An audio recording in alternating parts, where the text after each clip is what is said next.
found that little shade actually. Do you remember the old peach tree? It gave me a lot of shade. It died, but now look, we planted this one about 6-8 years ago, and it's coming back. Remember it was this high. Yeah. Yeah. No, it's coming back. Okay, we're streaming live. Is that on? Oh, yes. Good to know. Actually,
Oh, down there, yes.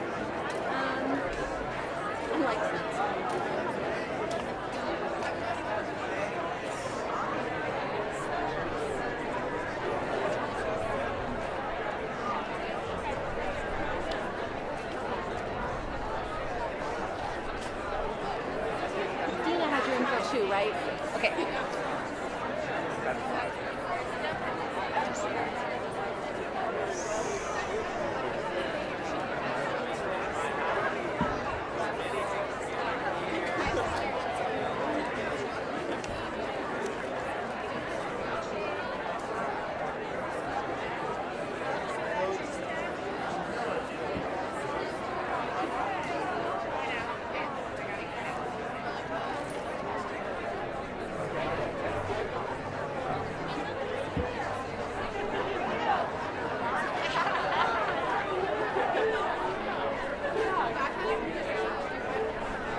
light, you can do a little shimmy if you're over there. And then, you're just like, that's mine.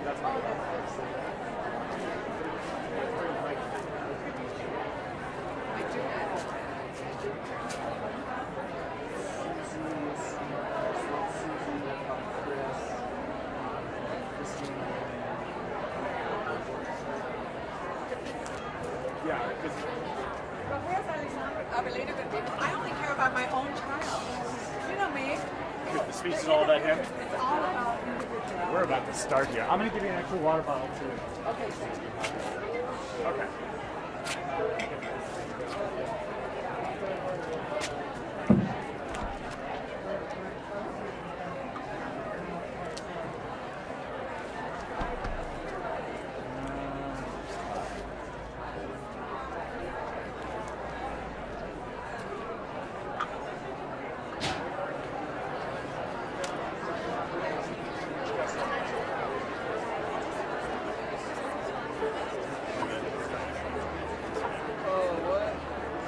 Oh, he's gonna be up there.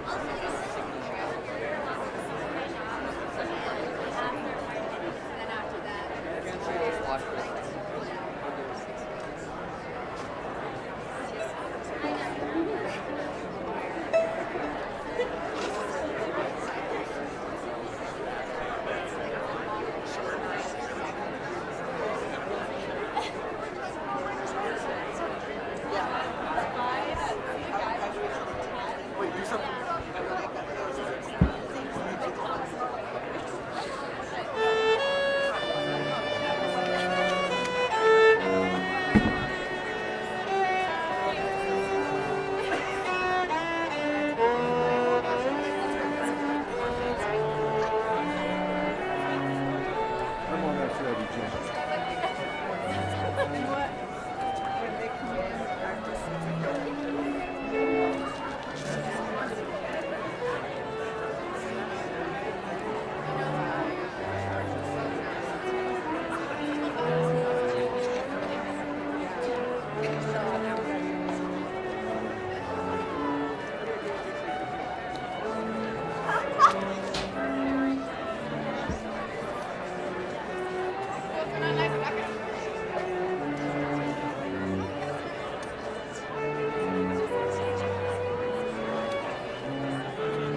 Thank you all, ladies and gentlemen, the class of 2018.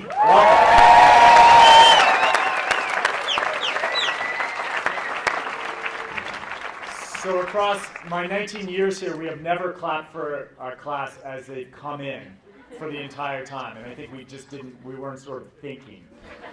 And yet you all really do deserve our standing applause. You're a terrific class and you'll be very much missed. So take a moment, take a deep breath, take a look around this quad. This is your day. And I speak for all of us not sitting where you are to say that we're honored to share it with you.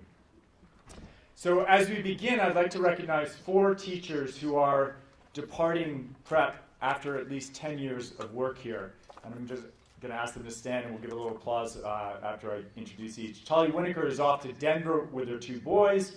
Talia has been a tremendous director of Breakthrough Santa Fe, helping to launch the Davis New Mexico Scholars Program, and a tremendous teacher of Spanish as well. Talia, te va bien. Where are you? Over here.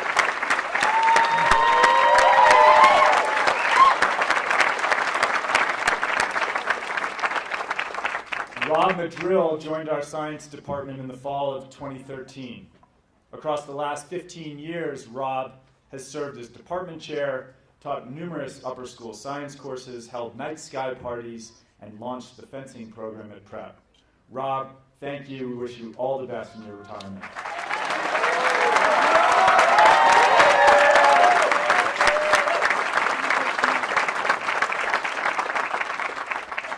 Is Coco here?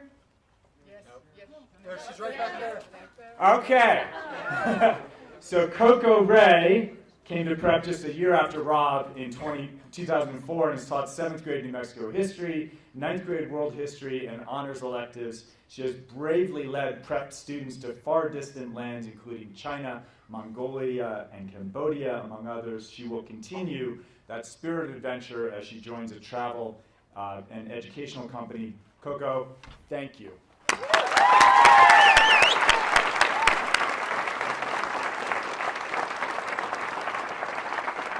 And finally, Alan Taylor, who concludes a 20-year career in our English department. If you attended Prep over the last 2 decades, you had Alan Taylor for 8th grade English, where you learned to write with precision, read with insight, listen with compassion, and yes, meditate. Alan is retiring and moving to Colorado with his brother Charlie. Alan, thank you for a job exceedingly well done.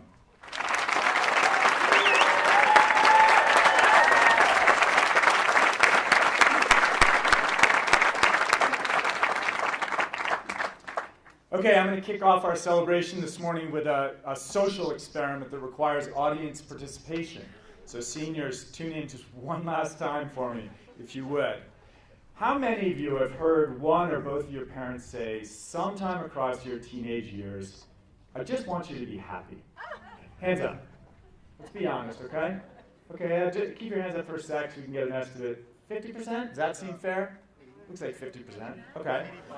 85% I hear in back? Okay, ballpark.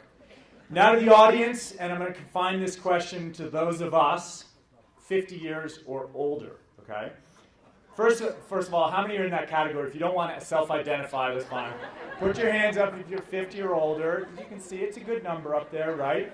These are the, and faculty and staff, you guys too, good. This is the group that has served as your launchpad seniors, so take a look around. Keep your hands up if you're over 50, okay? Now, how many of you can remember one or both of your parents telling you when you were a teenager, we just want you to be happy? Keep your hand up.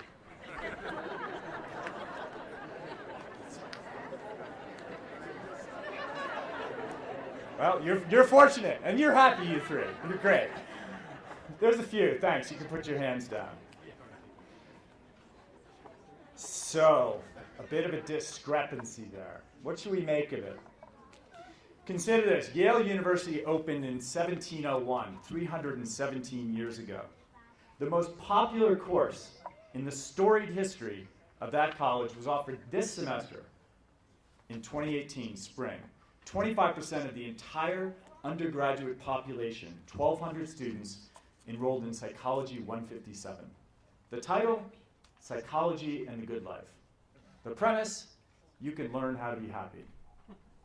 Yale put forth this course, and other colleges are offering something similar, because there's a mad chase on for happiness that, frankly, as you saw, didn't quite exist at the same level a generation ago.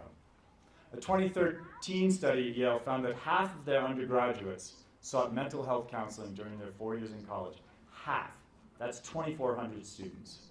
And I'm not picking on Yale. This is a national phenomenon. Now, as parents, we are biologically predetermined to work hard to keep our children safe and offer you even better opportunities than we had. That we should expect you, however, to be eternally happy is a damaging construct of this era in which some of us have the privilege to live. We parents, and again, many, but not all of us, can give you many times over what you need. But we cannot guarantee you happiness, nor should we aspire to do so.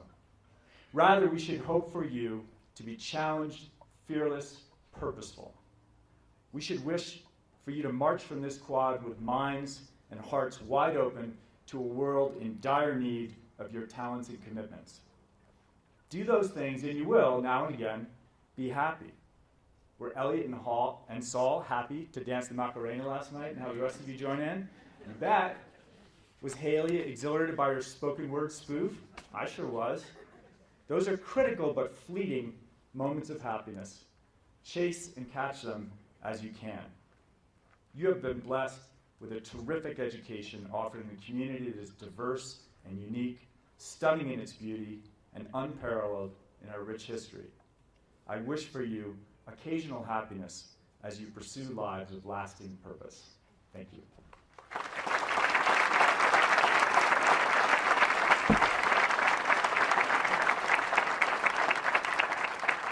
And now I have the great honor of introducing our commencement speaker this year, Teresa Leger. Teresa's roots in northern New Mexico run very, very deep across more than a dozen generations. She is the founder of Leger Law and Strategy here in Santa Fe. Teresa was actually a prize pupil in the first Head Start class in New Mexico as a child. Then received her BA from Yale. Sorry about that Yale stuff. And her law degree with distinction from Stanford. Her legal practice specializes in Native American law. Teresa is also the mother of Adelino in this class, Alessandro in the class of 16, and Dario. Please welcome Teresa Leger.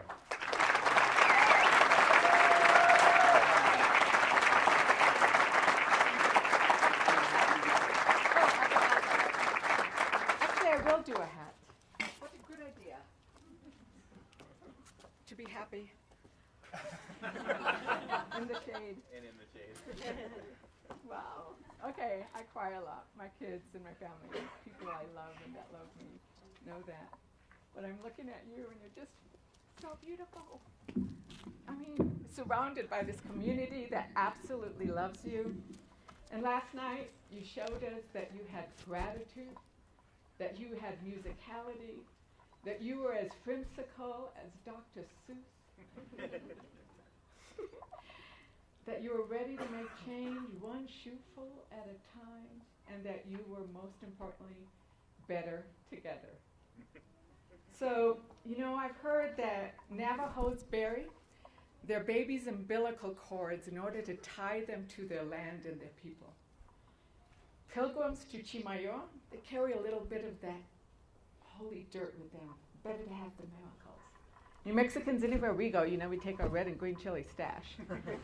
So I'm wondering what you, as these special prep graduates, will carry with you to keep you tied to where you came from and to take you into the future.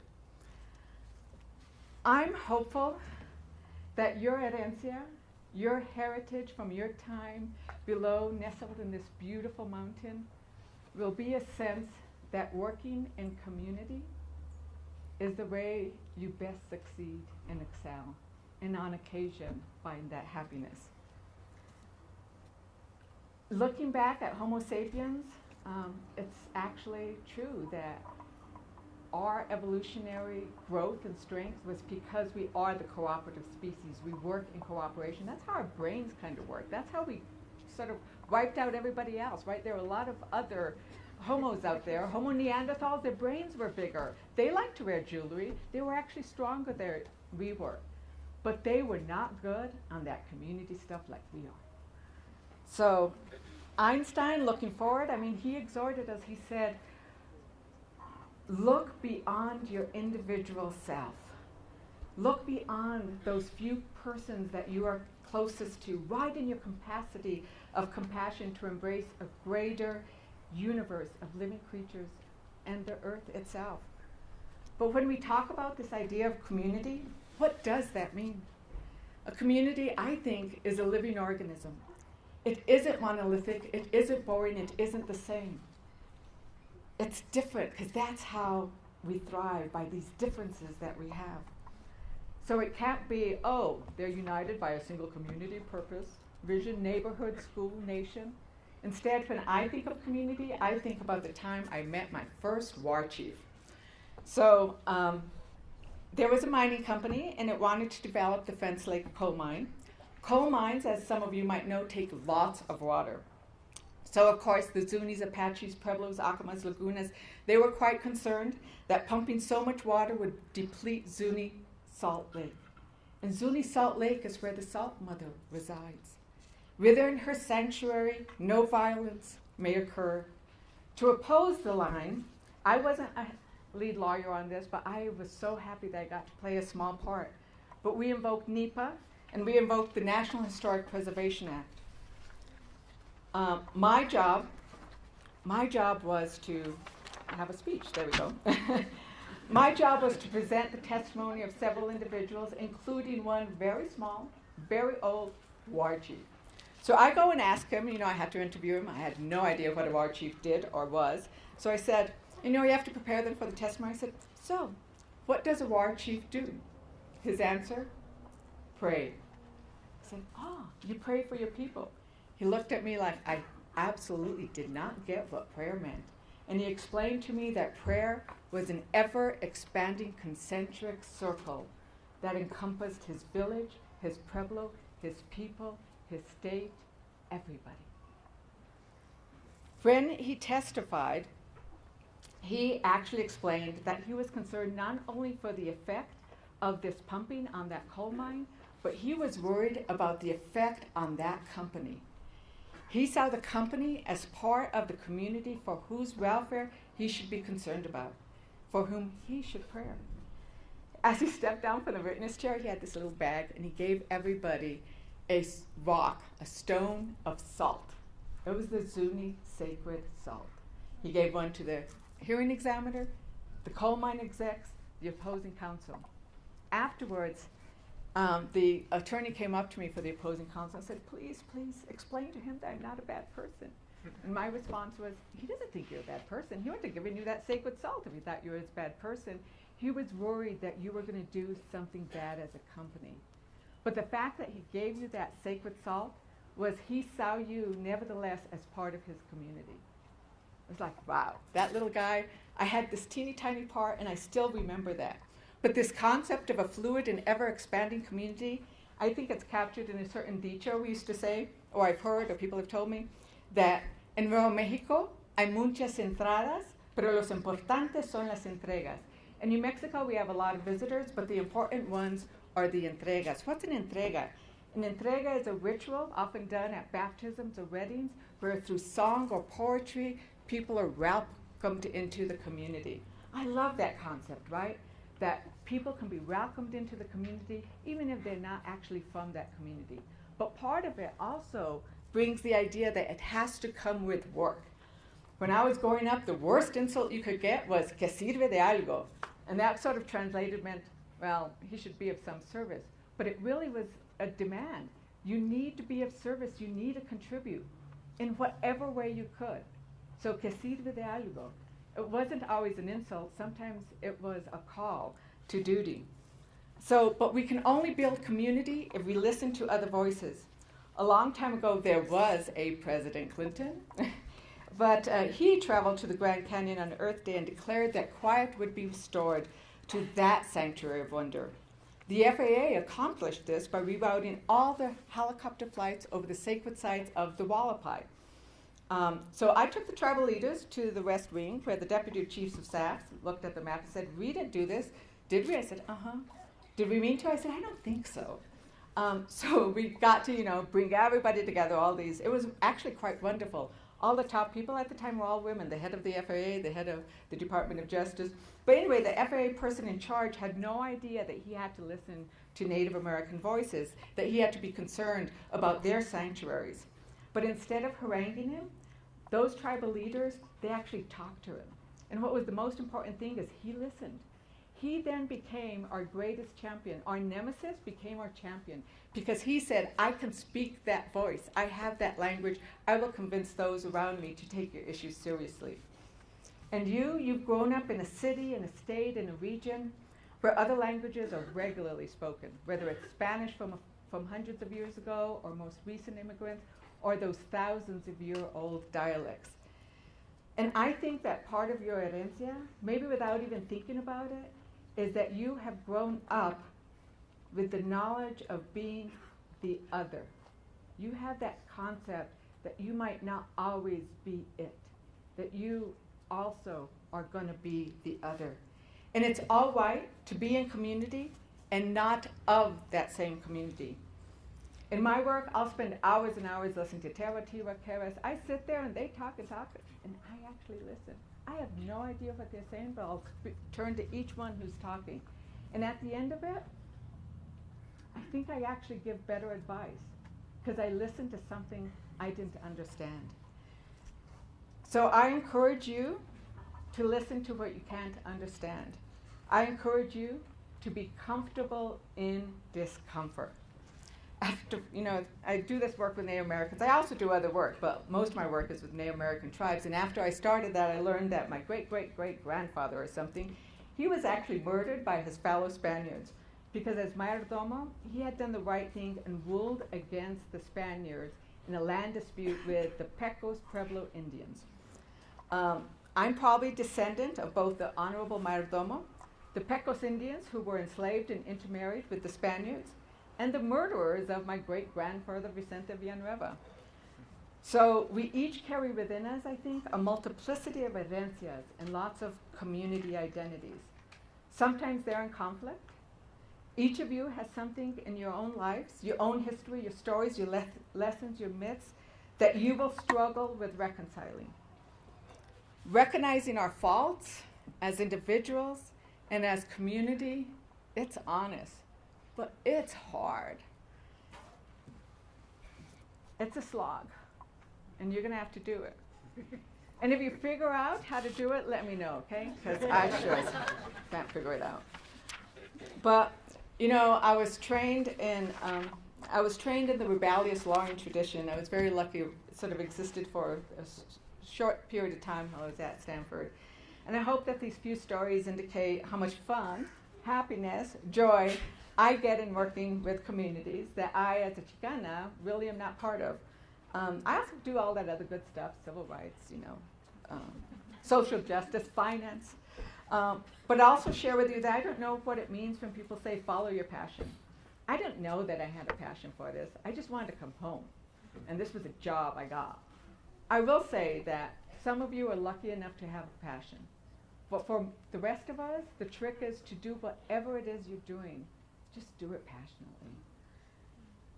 I smile every time I see that silly griffin bee that you guys have. It's like every time I see it, I just chuckle. And because you know why? What did I just talk about? Most bees, not all bees, but bees live in hives, right? It's like that's community, that's cooperatively.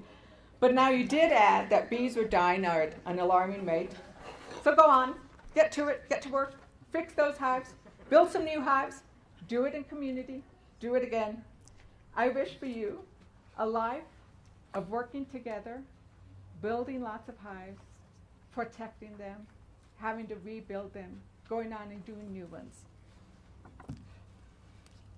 So with that, que viva Prep!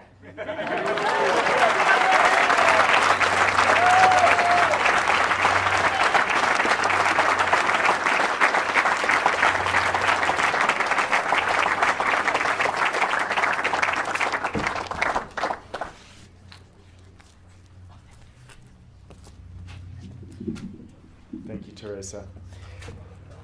We have a tradition at Commencement for the last 10 years or so where we recognize one faculty member for extraordinary service. The Shelton Whitehill Grant for Teaching Excellence, named in 2006 for now retired science teachers Jay Shelton and Greg Whitehill, goes to a teacher selected by me with significant input from the senior class and the faculty and staff. The award specifically recognizes... Where's that rerouting, Teresa? Come on. Specifically recognizes inspiring and outstanding teaching and includes a grant of $10,000 from the anonymous donor. This year, I'm pleased to award the Shelton Whitehill Grant to Kristen Kalangis.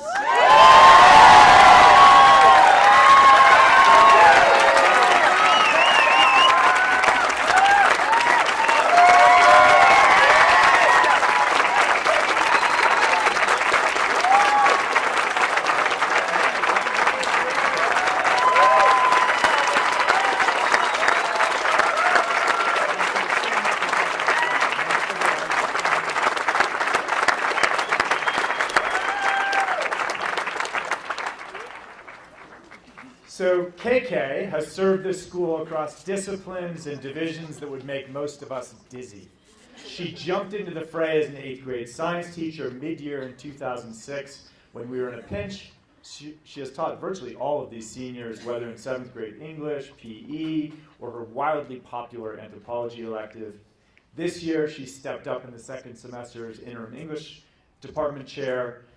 Kristen, when this school has called, you have answered, giving your full and authentic self and Buster to the students you have taught and mentored. Congratulations and thank you.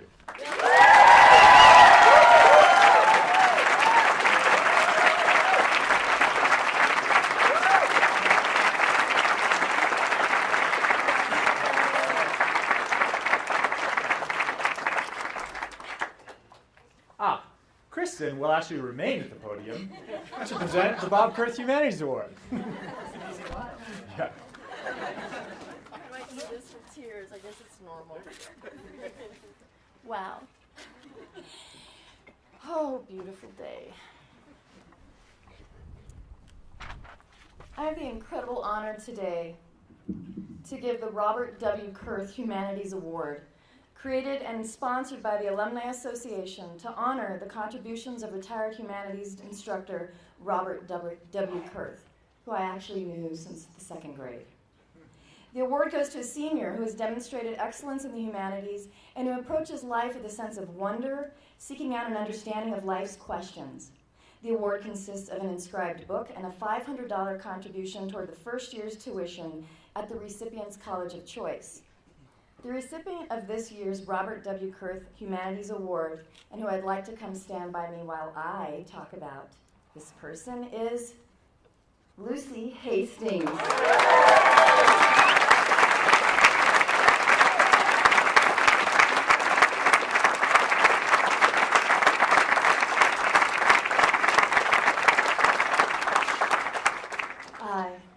Again, what an honor to stand beside this lovely young woman.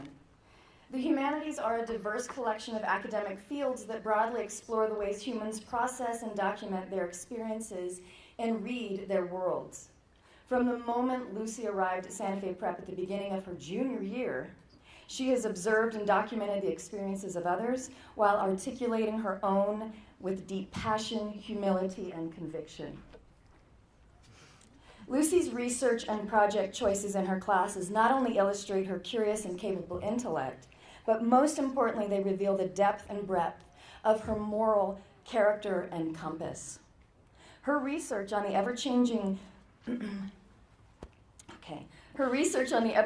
roles of American women in the 1940s and 50s as a junior in Mark Bixby's history class may have been a spark for her studies to follow as she continued an exploration into the juxtaposition of tradition and change throughout human history. In Nick Worth's courses, 20th Century America and the Supreme Court Elected Beyond the Bench, Lucy examined the roots of institutional racism brought on by the Plessy v. Ferguson decision and the difficulties that women of color face in the second wave of feminism. In each of these projects, Nick Worth wrote, notes, Lucy carefully weighed divergent perspectives and used primary voices to construct substantial arguments. Liz Friary, Lucy's 12th grade English teacher, was consistently struck by Lucy's highly developed sense of self.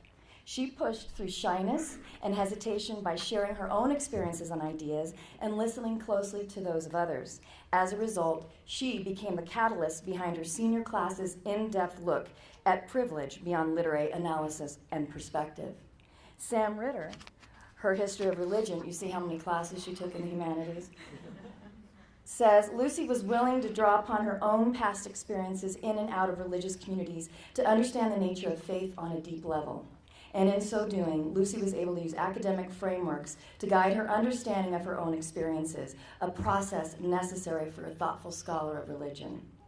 I, too, was able to witness the wide yet focused lens with which Lucy approaches her studies. As an anthropology student, her independent research project captured the diverse spiritual beliefs and practices present in a local congregation, and in true Lucy style, she titled that project Acceptance. Her ability to understand the multiple identities that overlap with the human experience was also present in her research on manners and mischief, gender, power, and etiquette in Japan. And with that, the importance of intersectional feminism to help activists, such as herself, advocate for women of all backgrounds and identities around the globe. Alex Pena notes that Lucy is a passionate artist with an insatiable desire to constantly learn, improve, and help others grow. Her creative talent and skill encompasses her deep understanding of history and the human condition. As evidenced by all of us who have had the pleasure to learn alongside with her, Lucy clearly intends to positively affect and possibly transform the lives of those near and dear, as well as those she will never meet face to face. Lucy, thank you for always embodying the best of what it means to be human. We all wish you well as you continue to read the world and develop your connected, compassionate, and critical consciousness. Yeah, baby.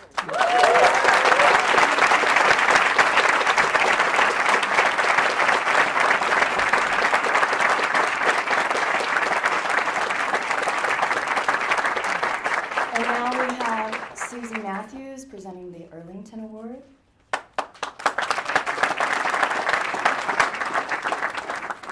The Arrington Award goes each year, by vote of the faculty administration, to that senior whose honesty, determination, generosity, and leadership evoke the traits associated with Brigadier General Mordaunt Arrington. The general was a legend over the first 2 decades of the school's history, bringing both a seriousness of purpose and a love of teaching to his Latin and history classes and to his service as assistant head of school and head of the middle school. This year's Arrington Award recipient is Sydney Pope.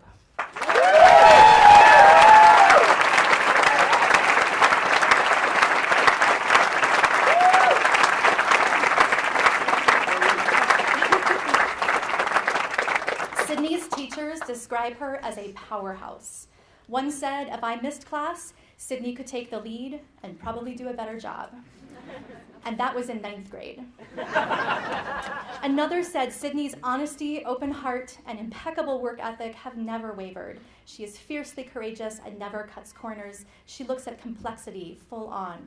Sydney throws herself into every assignment with headlong abandon and a sense of fun, whether making a graph of her own confidence level or using finger puppets to illustrate Iago's nefarious attempts to double-cross everyone.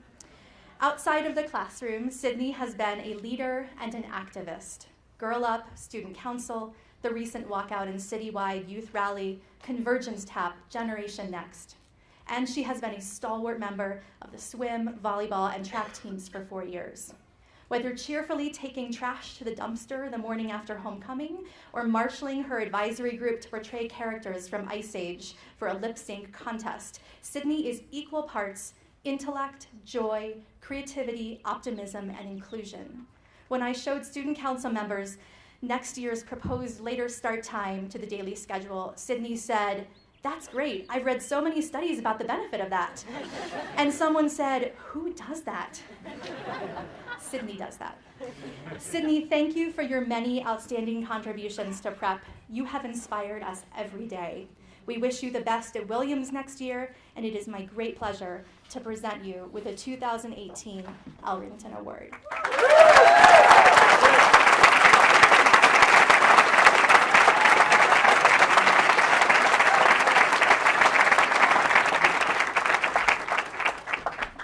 Congratulations. So it's my honor to present the class speaker. And the class speaker receives an award toward college tuition and honors the legacy of Doug Schwartz, who passed away in 2016. Doug was president of the School for Advanced Research for 34 years. He served as chair of the prep board in the 1970s. His 3 children and 2 of his grandchildren have graduated from prep, and the odds are on that Aiden's going to graduate today as well, making it 3. Doug, whom I came to know well, loved a good speech and had extraordinary talent to engage others. I had the good fortune to have this year's winner of the Doug Schwartz Class Speaker Award in my English class this term, and I only wish that Doug could be here to bear witness. Please welcome Roxy Roffer.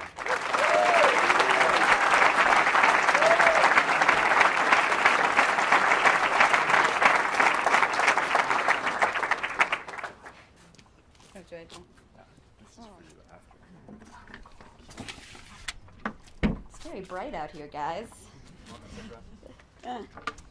Hello. Like most of the class of 2018, I've watched my fair share of high school movies. Think Fast Times at Ridgemont High, Clueless, and Mean Girls. So naturally, when I finally entered the 9th grade, I thought everything would be just like the movies. Cliques, Letterman jackets, lockers with combination locks, really loud bells, everyone leaving class at the same time, hall passes, Friday night football, the popular girls, indoor hallways, after school hangouts in basements, super long detentions that bring people from all walks of life together to form unbreakable bonds. You know, classic high school stuff. Going into 9th grade, I expected to somehow magically gain a wisecracking younger sibling or neighbor who would counsel me on love, promposals to be always done through song, and to be invited to huge high school parties via flyer. The party, of course, would have a DJ and pizza on the turntable, cars parked on the lawn, which maybe happens if you actually have grass in your yard. So imagine my surprise when I started here at Santa Fe Prep. The movies lied to me. I was unprepared by my teen flick education. Where are the movies about a private school set in a part tourist town, part artist haven, and part retirement community?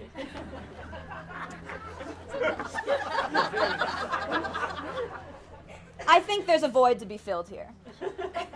So let's just imagine, crazy idea here, that I become a successful screenwriter, and I come back to write a high school movie about the prep class of 2018.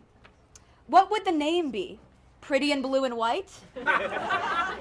The Breakfast Burrito Club? American Sopapilla? Gabe Green's Day Off?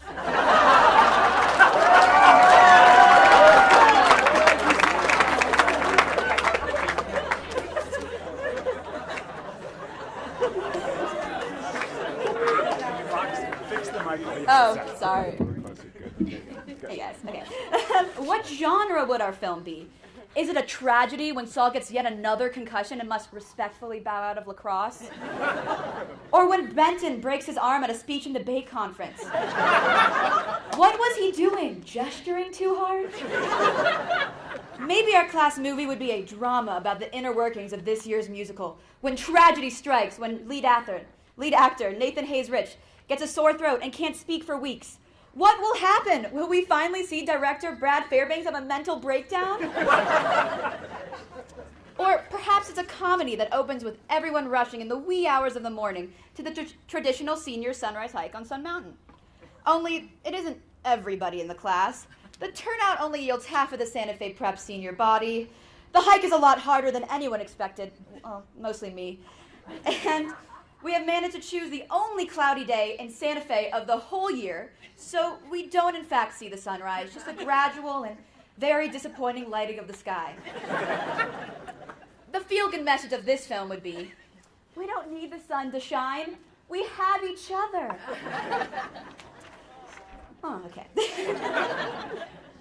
Maybe we need some more classic teen movie tropes to really make this film a hit. You know, almost every teen movie has a scene where an adult, usually a teacher, coach, or parent, gives an inspirational speech that teaches the high schoolers an important lesson about life. This character, by the way, usually has 1 or 2 lines the rest of the movie, which include, "Don't disrespect me in the classroom. You boys did great out there. If you're not valedictorian, you can kiss your new Corvette goodbye. Win this for you," and Bueller? Bueller? Bueller? Now, the class of 2018 heard a lot of lectures. In assembly, in the classroom, in the library, on the field, at home on a Saturday night, sometimes past curfew. But if this senior class had a movie, the iconic random adult lesson-infused speech, in my mind, would be said at the state championship soccer game this fall. For those of you who weren't there, we've got something in common. I also, in fact, wasn't there. But let me set the scene anyway. It's been a tough first half. The Griffins are down many points, or goals, or both. The other team is playing dirty, but the ref just doesn't seem to see it. Perhaps greater forces are at play here. The boys get into a huddle where Coach Jim Letter gives a rousing speech, which probably ends with the line, "Whatever happens, you lads just go out there and make me proud."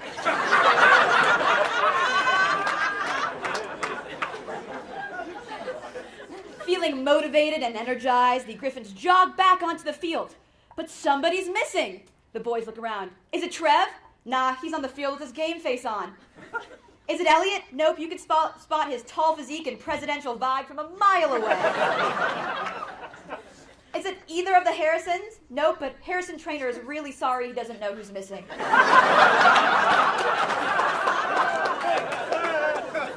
Is it Nick sitting on the bench because he's broke his 114th bone? Nope, he's on the field. Is it Cole, a.k.a. Swoley G? Nah, he's fit as a fiddle. Where's Van? He's on the field with a determination to win that is palpable. The boys look around, only to realize there's no one in the goal. On the bench, goalie Victor clutches his leg, which is bent at a weird angle. What will the Griffins do? Okay. Interesting. Don't have one of the pages. That's a bummer. I'm gonna check. Okay.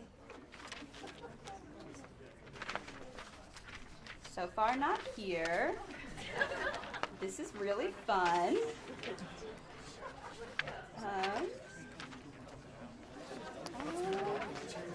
Nope. All right. You can riff it. I'm gonna riff it. The boys ask for an assist from the crowd. Suddenly, the prep part of the audience, the crowd, parts, and we see a man. He is a griffin of a man. He's corded with muscles, covered in tattoos. One arm is a griffin, the other bears the word, "Go, SFP." The senior boys shade their eyes to see who the Santa Fe Prep superfan is. Suddenly, Henry yells out, "Bro, is that Director of Admissions Mike Maltari?" "Yes, it is," Michael Allison answers as he does a celebratory backflip. So, Mike joins the boys on the field. And not only is he guarding the goal, he's miraculously scoring while convincing the other players of the opposing team to shadow here at Prep. And here's the thing. Most of them are seniors. And the Griffins win. Okay, here's the thing, though. Not to dampen the mood, but I just made all that up. Call it creative license or the magic of movies.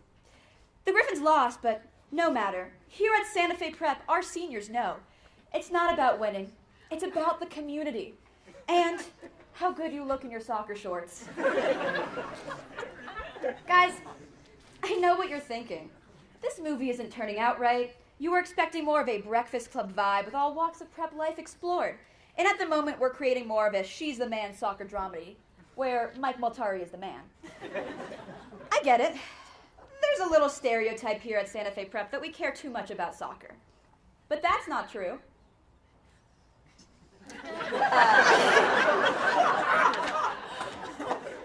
Okay, so maybe it is. Nonetheless, our class is made up of more than just soccer players. We have speech and debaters, thespians, Girl Up members, artists, and we even have students who play sports other than soccer. And in our class's movie, all groups would be represented. So, I would like to take this moment to acknowledge some other important moments from other extracurricular activities that our senior class has participated in. I would say that speech and debate is underrepresented in your average high school movie. In most high schools, it's not considered cool like sports, nor are the kids who do it as geeky as the mathletes or theater nerds in your teen flick. However, our SFP movie would put speech and debate on the map once and for all. Speech and debaters learn real skills that help in life, and that is something that should be appreciated, nay highlighted in our movie. Like the one-time debate star Giacomo Coppola convinced Mitch Watson's AP math class that 2 birds in the bush was actually far superior than a bird in the hand.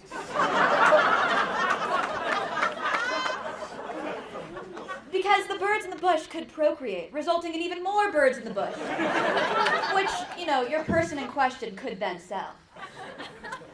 Speech and debate can teach you other life lessons as well. Like the time the team went to the Waffle House prior to a tournament, and every member got food poisoning and learned that early important skill of puke and rally. Most of us non-debaters won't learn about that until college. Another underrepresented group in a teen movie is the art kids.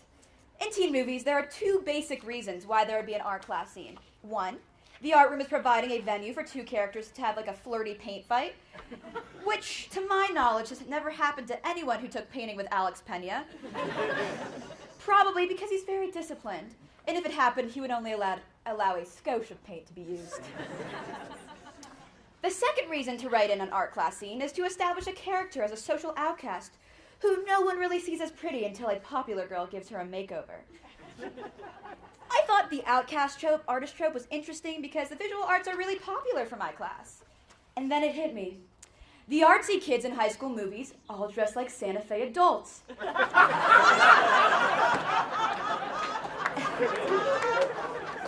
And by extension, our parents. So of course we are comfortable in an art class. It's just like home. Speaking of adults, in movies there are 4 types of teachers.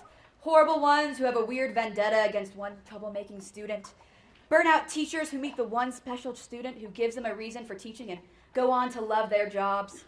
The teacher who stands at the board for seemingly hours on end while the other students stage whisper about that big party on Saturday. And finally, an inspirational teacher who really cares about the students and makes a difference in their lives. However, the class of 2018 knows, here at Santa Fe Prep, there's only one type of teacher. So how would I script the ending to this high school movie? Does it end at prom with the classic scene from Footloose where everyone's dancing together and throwing confetti in the air? Or on the rafting trip where Group 2 and 3 bonded over the ongoing mystery of Group 1's whereabouts? Eventually presuming us lost the river because we failed to check in. I'd like to think the other groups mourned our disappearance until the end of the trip, when it was revealed that we were just much farther down the river than anyone expected.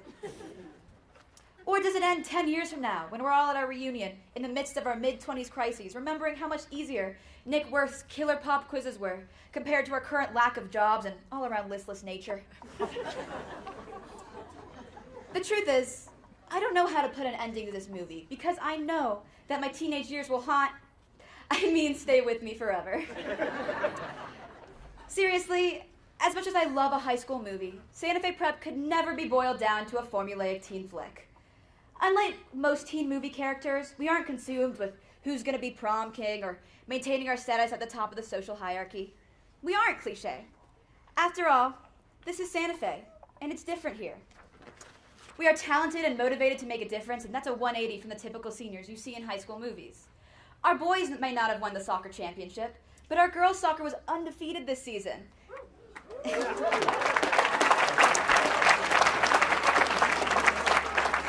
And girls lacrosse has won state like a million years in a row.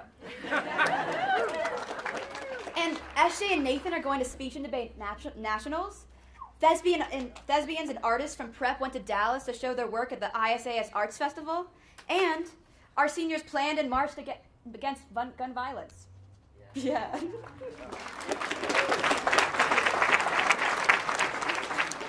We don't need to wear pink dresses to win hearts or hold up a boombox blasting Peter Gabriel to declare our love. Or ditch school to end up in a float singing Doc Shane in a parade. These filmic images are iconic in my mind, and I suppose that's why I felt lied to, yes, betrayed, probably, by what Hollywood told me my high school years would be like. But I think our experience at Prep was even better than a high school movie could ever be.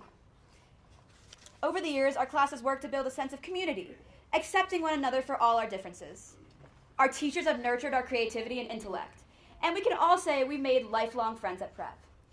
So yeah, I could come back in one day and write a movie about my class's high school experience, but I think the whole class of 2018 will agree that we prefer our high school years unscripted.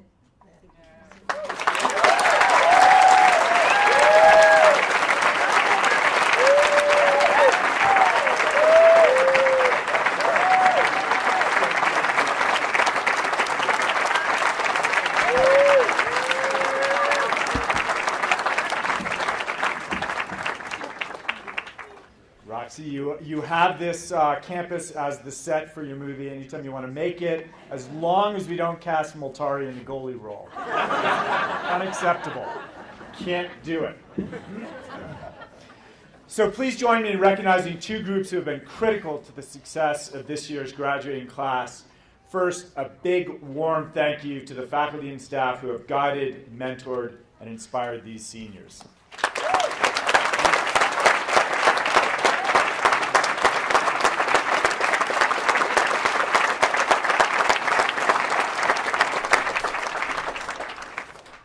And secondly, please join me in thanking the Board of Trustees who ensure that Prep remains strong and sound across all dimensions by volunteering many hours each year to steward our school. We say goodbye this year to three trustees who are rotating off the board: Jim Goodwin, Brian Boyd, and Carol Moldaw. Thank you for your service.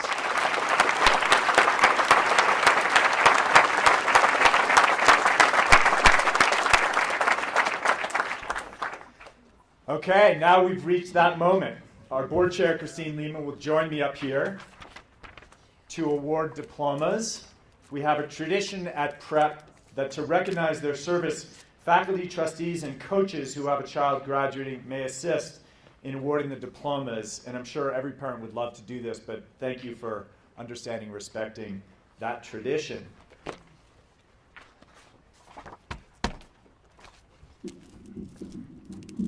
You guys ready? Yeah?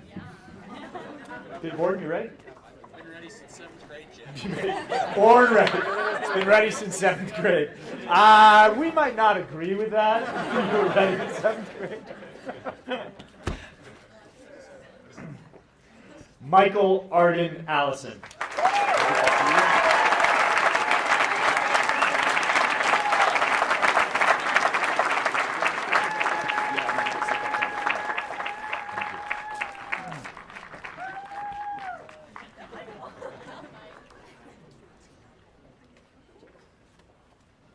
Tyler Axelrod.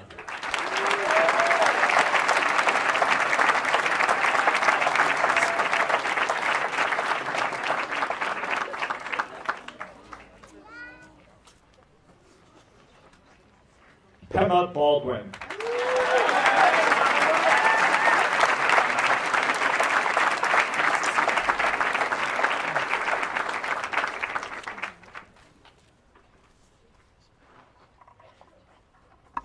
Henry Isaac Barliant.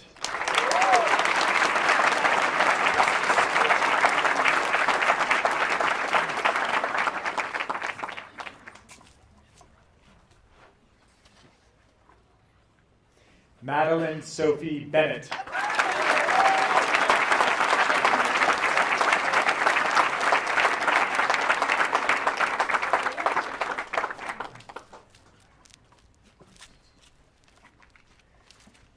Sophia Romero Bomsey.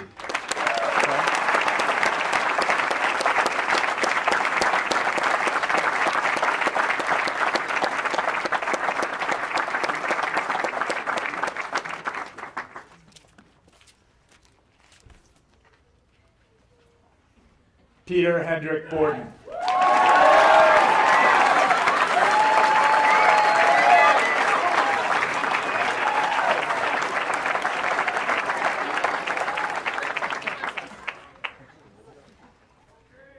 Julia Valentin Brock.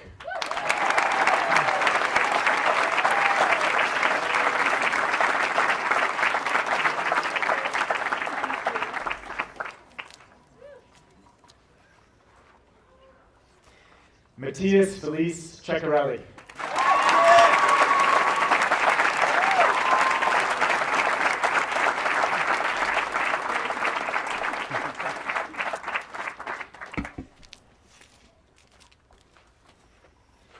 Zoe Helena Chandler.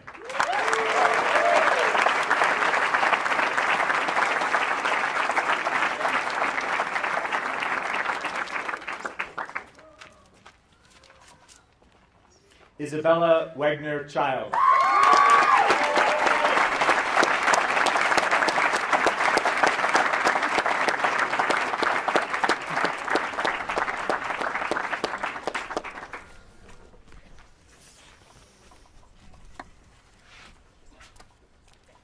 Justice Logan Colfax.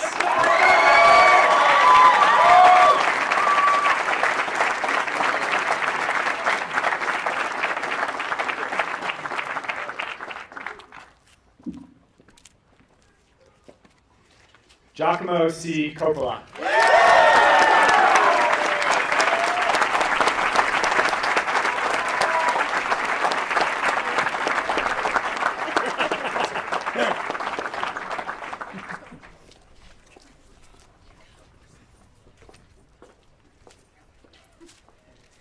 Aiden Daly.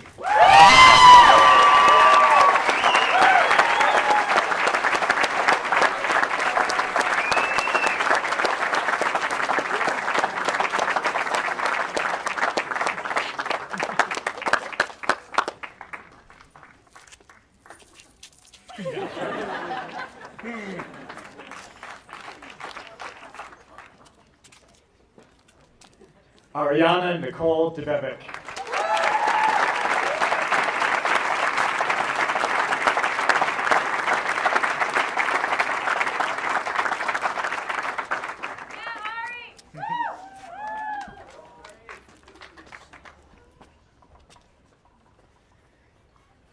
Emma Marie Ehlers.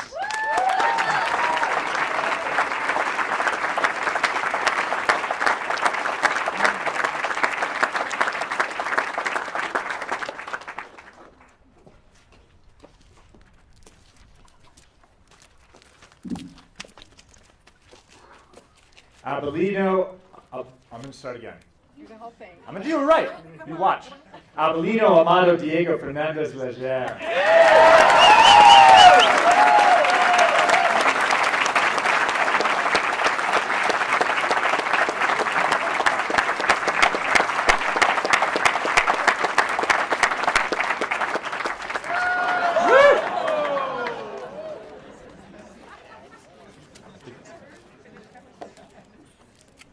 Cameron Fjeldstead Mathis.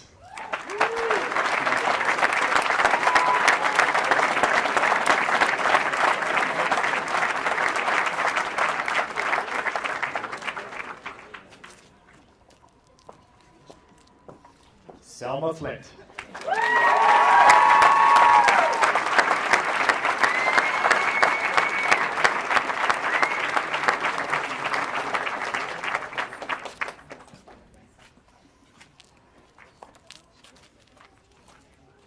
Aiden Orion Flynn.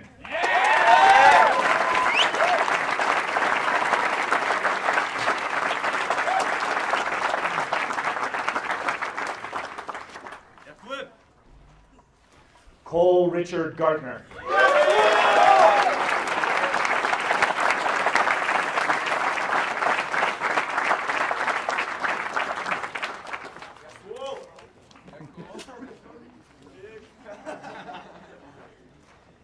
Gabriel Joseph Green.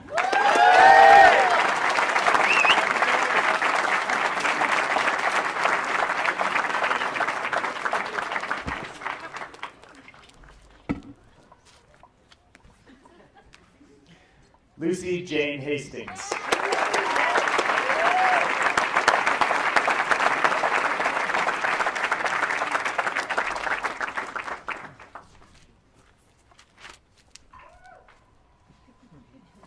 Nathan Gerald Hayes Rich.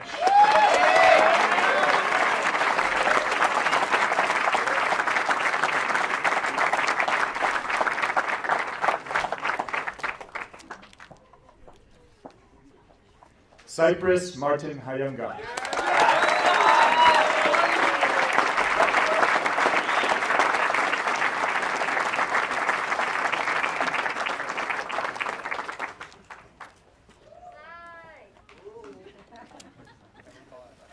Teslin Zarafa Ishi.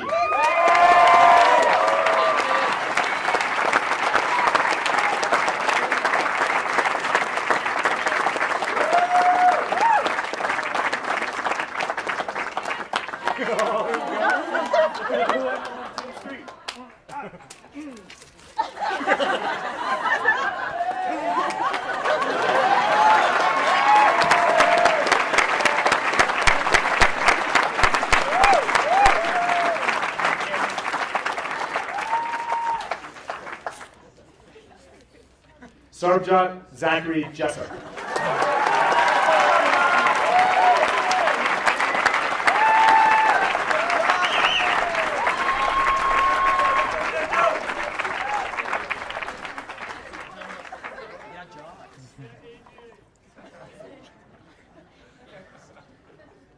Riley Samuel Kinlaw.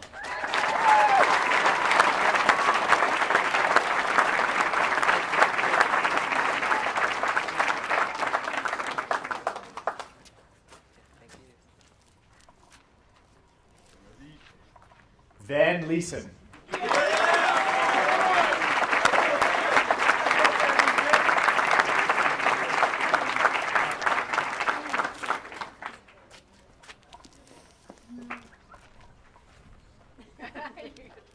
Benton James Lehman.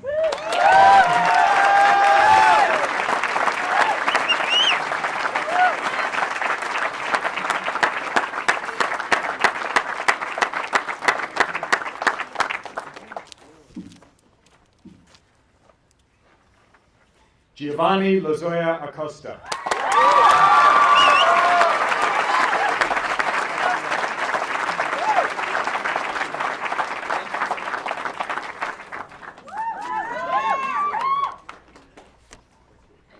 Francesca Alicia Maestas.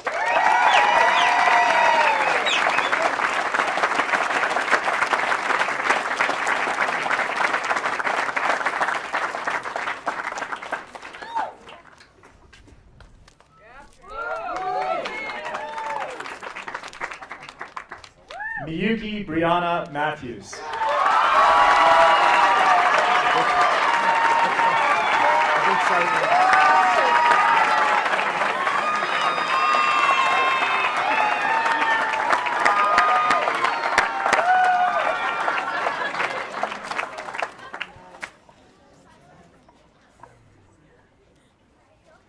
Laurel Simone McIntyre.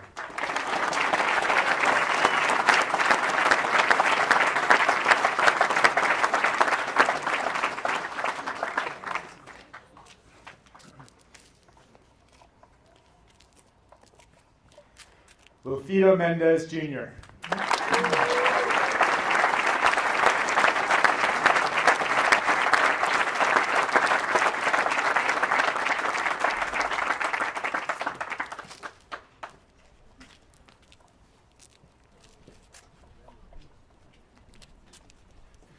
Wyatt Colton Marions.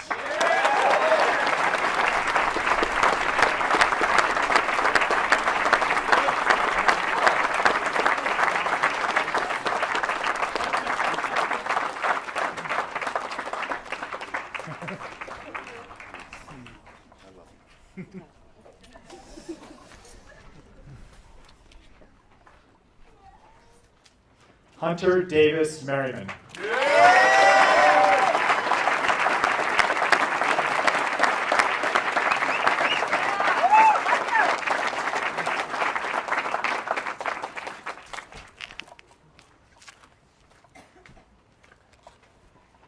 Harrison Miller.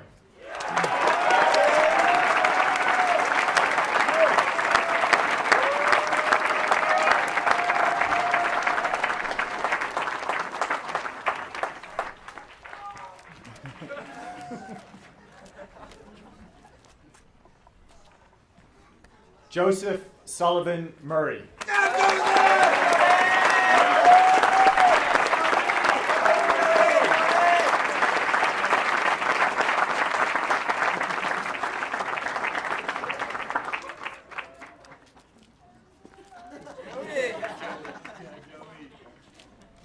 Nicholas Gibson Perillo.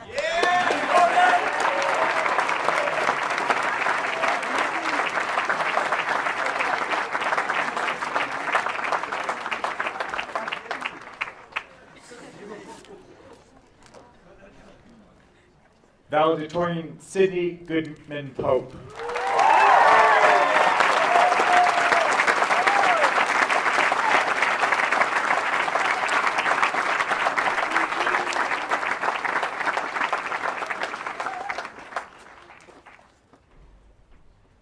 Victor Rios Guevara.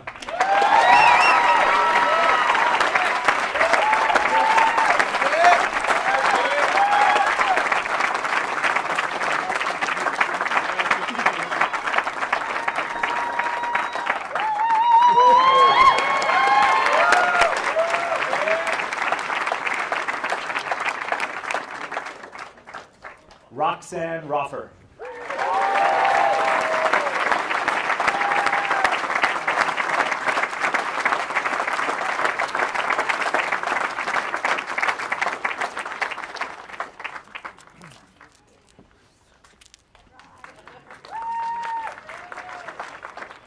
Adriana Maria Sanchez.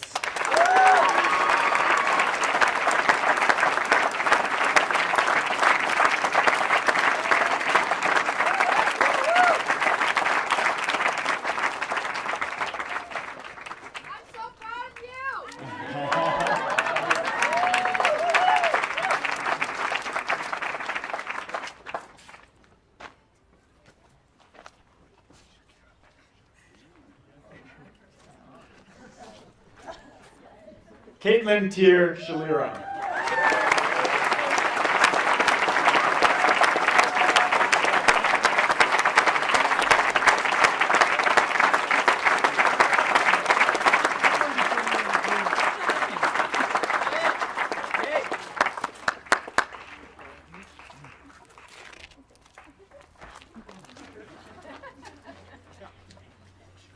Clara Luz Senegursh.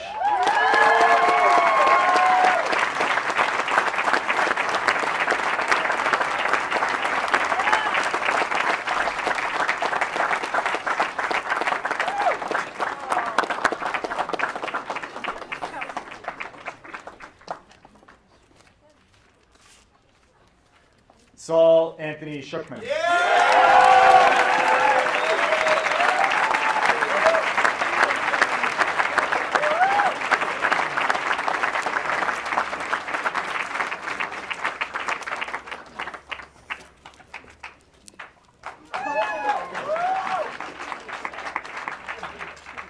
Riley Hope Stranahan.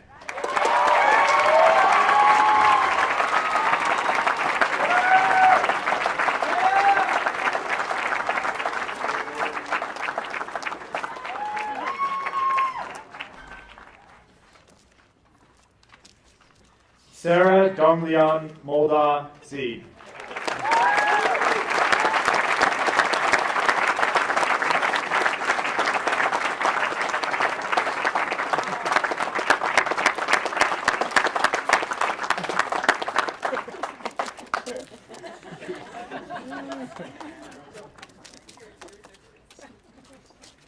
Landon Reese Tafoya.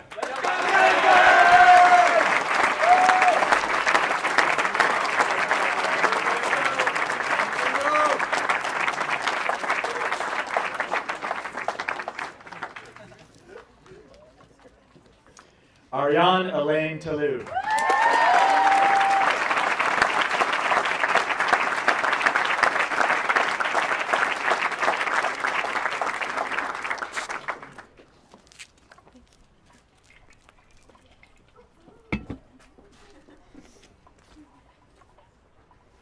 Elliot Thornburg.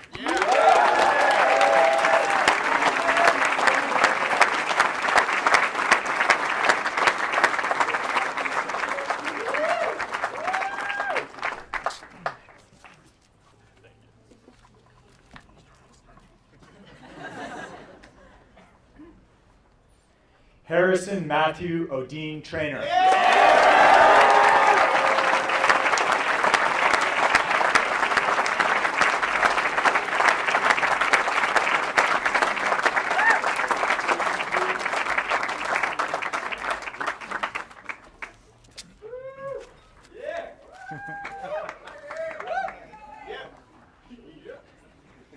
Haley Abigail Tyra.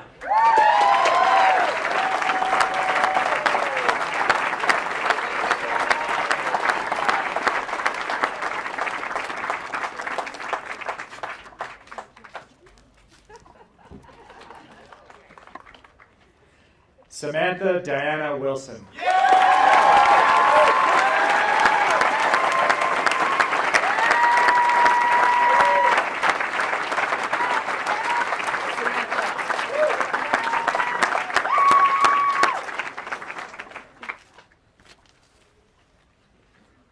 Trevor Wilson.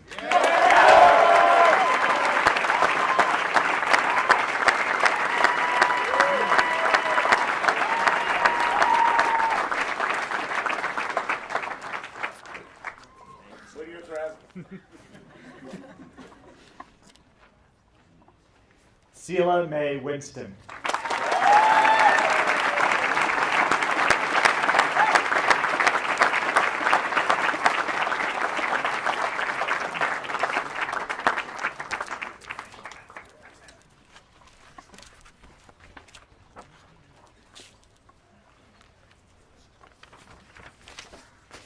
Ladies and gentlemen, the graduated class of 2018. Yeah.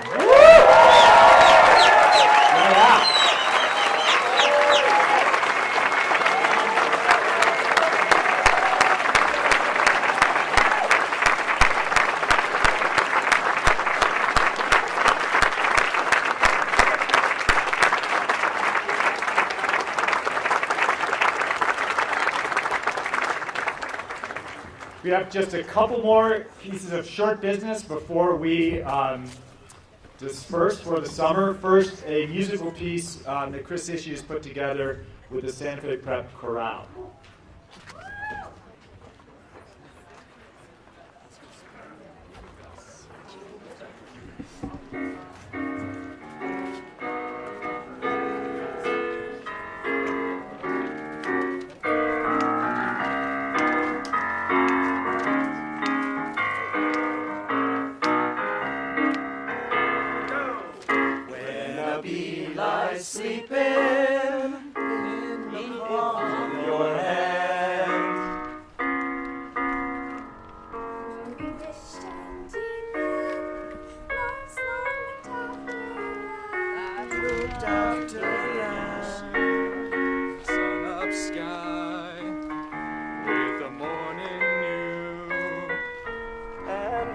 Days go laughing by as love comes a-calling on you.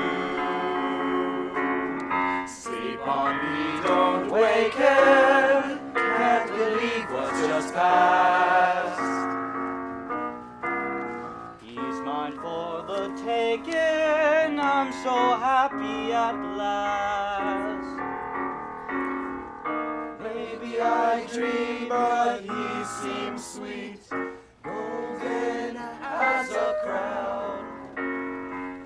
Asleep and be done told me I'll walk with my feet off the ground when my one true love,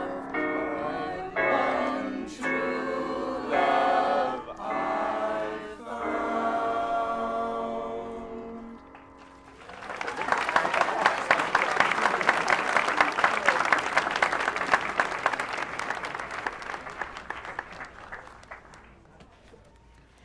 Valediction is a well-wishing.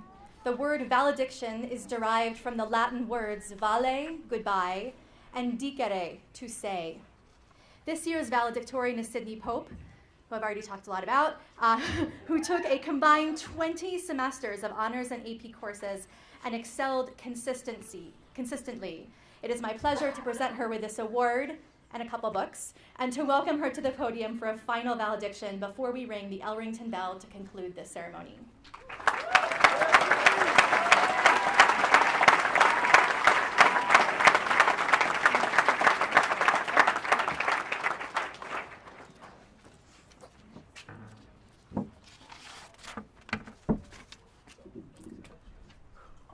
I love you guys.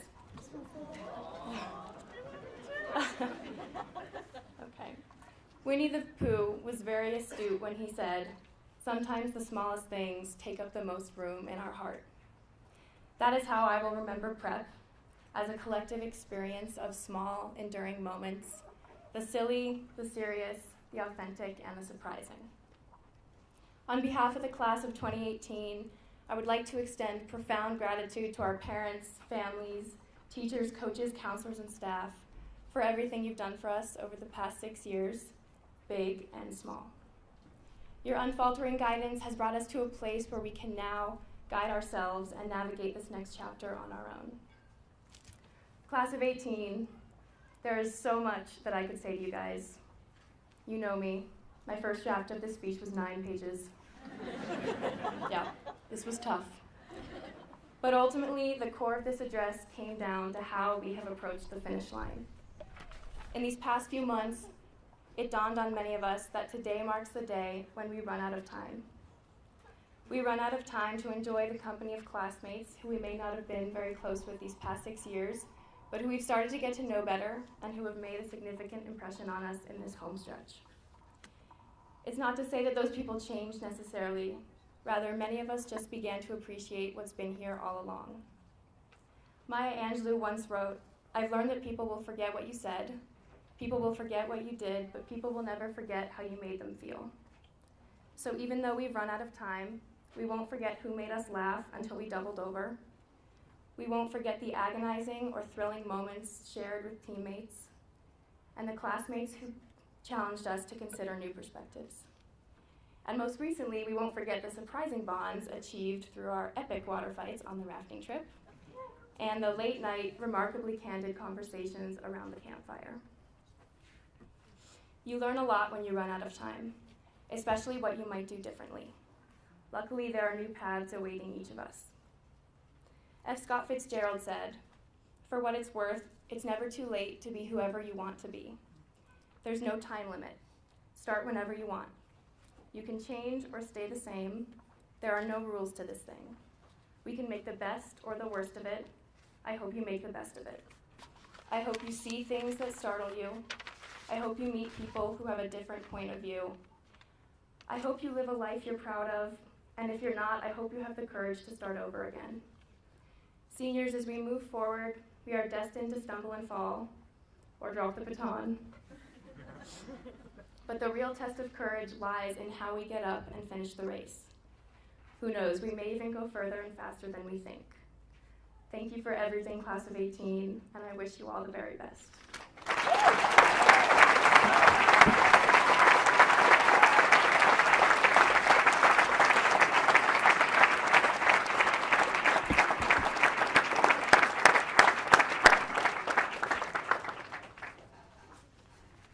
People who are still in high school shouldn't be wise enough to know that you learn a lot when you run out of time. But that was brilliant, Sydney. Thank you.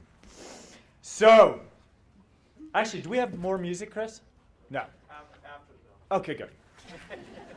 So we're going to close our commencement exercises now and officially end our school year.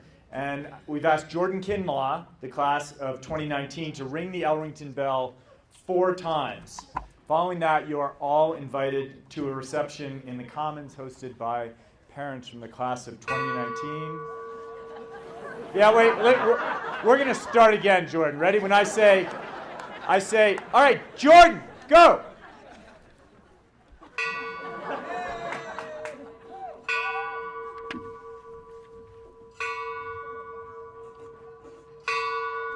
Well done.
This is your award. Thank you. That was very well. We'll talk about it. But great.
Hey, Bill.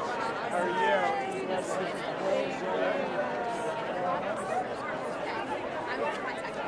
you?